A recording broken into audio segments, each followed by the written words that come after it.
This is maybe my favorite. You suggested this yesterday, and you said go find me something on the Notre Dame board about Brian Kelly and LSU, and I did. The theme from Blue and Gold. We are all laughing at LSU.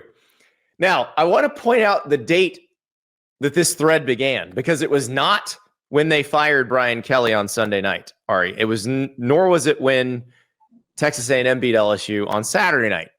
It was actually when Vanderbilt beat LSU last week. And it is just the Ron Burgundy gif. We are laughing at you.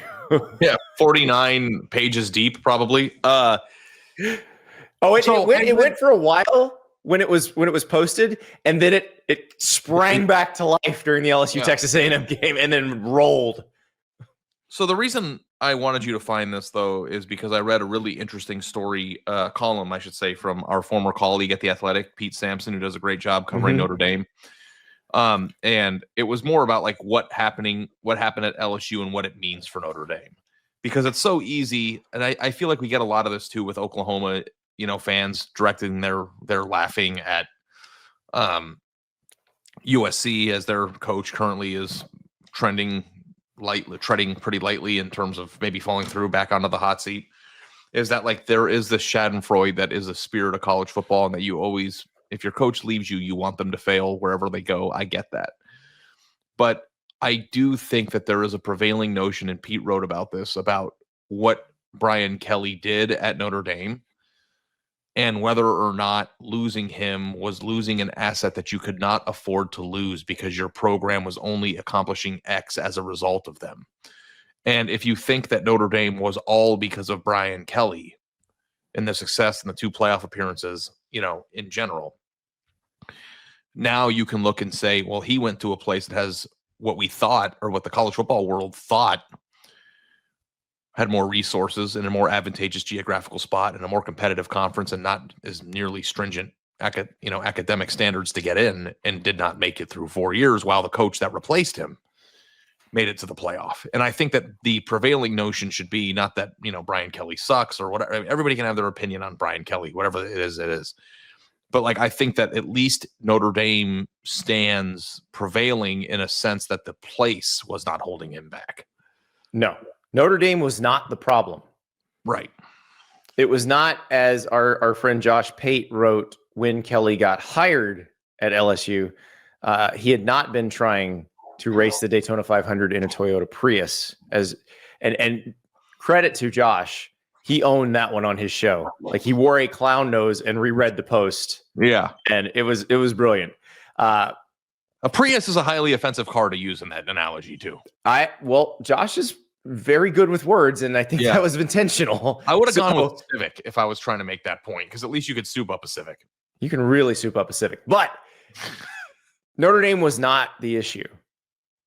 As it turns out, Brian Kelly was the thing holding Notre Dame back. And Marcus Freeman comes in and unleashes a little more of the power of Notre Dame. They go to the national title game last year. There's a reason Marcus Freeman's name came up when all of these jobs came open, as this is the first phone call you make, even though he's going to say no. He's clearly doing a great job there. I've got a secondary question that's part of this topic, but is something that I've just been thinking about. Okay. Who's a more attractive coaching candidate right now, James Franklin or Brian Kelly, and why are their resumes basically identical? Ooh. James Franklin. Because Brian Kelly went to the national title, the college football playoff twice, but he also didn't play in the Big Ten. But if you go look at the record, James Franklin is more attractive, and I'll tell you why. The stories that came out of Penn State when James Franklin was fired versus the stories that came out of LSU when Brian Kelly was fired. Oh, you mean like I was on PMT on Wednesday, and Big Cat was talking about this. Like, when James Franklin was fired, there's people coming out of the woodwork saying he donated to this, he helped me with this, he helped me get a job, all of this stuff.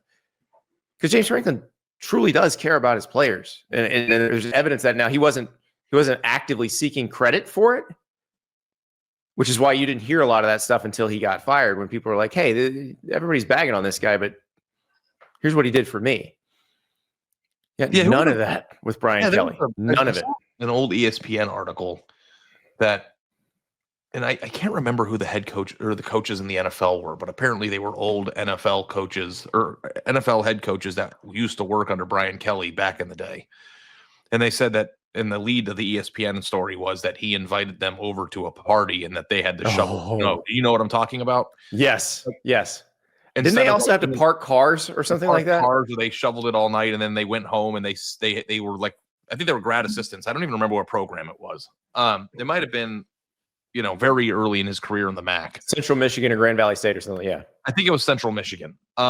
And these two coaches who went on to be very successful, and I wish I could remember who they were grad assistant roommates, and they went home after that night and they said that they stood at this kitchen island and they told each other, we will never treat people like this if we ever get to Brian Kelly's level. And I thought that was like a powerful, because there are a lot of other things, and we're not going to discuss those other things that people say about Brian Kelly, but he doesn't strike me like, I think that the part of the reason why he hasn't been Robert Salah and Matt LaFleur. So the current coach of the Green Bay Packers and the current defensive coordinator of the 49ers, who was the Jets head coach. Right. Thank you for looking that up. Yeah. I think the part of the reason why Brian Kelly has not been an overly likable figure in the sport isn't only because he gets a red face on the sideline and because there's a certain personality trait that just tends to rub people the wrong way. I think there's a general understanding that people don't think he's a good dude. And I don't know if that, I don't know him, so I'm not saying that he isn't. These aren't my stories. I'm just telling you, I saw the reaction that you just alluded to. And I wonder what that will mean for him in his quest to see what's next, or if this is it for him. Like, I don't know if he's going to get another job. Maybe he will. I don't know if he wants to. We'll see. Well, I also wonder with Brian Kelly, and like Jimbo Fisher's actively seeking a job right now. What is the floor of the level of job that they would take? Because I do think there are schools that would hire them. I'm just not sure they are schools that they would want to work for. Would Brian Kelly take the Virginia Tech job or something? I think he would. Would Jimbo Fisher? I do think he'd take that one. Yeah. I've been told Jimbo Fisher would take like a high level G5 job. So like if Memphis or Tulane's open, he would be interested. Would Jimbo Fisher be interested in Oregon State? Probably Good question. Not. I don't know that because it's not his part of the country. Yeah, but maybe. I thought we were calling that Orgeron State. I thought that was Coach O's job. Yeah, no, Coach O's job's in Baton Rouge, but I just don't know why you haven't started the groundswell. Maybe because the AD who fired him is still working there. If I were at Orgeron, I'd be like, I can't do this. I'm going to try to do the Cajun impression. Can I try? You can try. I mean, every single time, I can't do it. You try. Oh, they get every single time. Like, remember when the sideline reporter did the Coach O impression? They got very mad about that. I'm not going to do that. I'm not. I just wanted to sound like him, not to mock him, but to sound like him, so that you could hear him. You just gotta get some gravel in your voice, and you gotta say Tiger. Every single time they talk about how many coaches back they used to work for the Tigers won national titles, my name comes up because I won a national title. Here I am. I'll take the job. What? See, you sound like a cross between Coach O and Steve Spurrier, which is fascinating. That's good. That's what I was going for. But I would be kind of annoyed. I can imagine what that coach would be like. The joys of the LSU job and how the last three coaches before Brian Kelly were there won national titles, and it's like, quit using me as a prop. I did it. I'm not a candidate. Like, leave me out of it. I would be bothered by that. I'd be like, just don't misspell my name.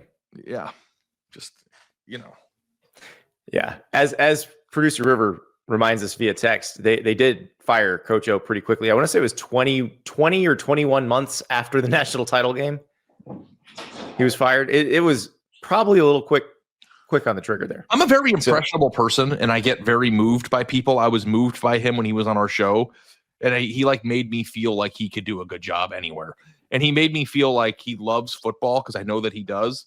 And like, I think that the number one qualification that you should have for your head coach is just loving the game.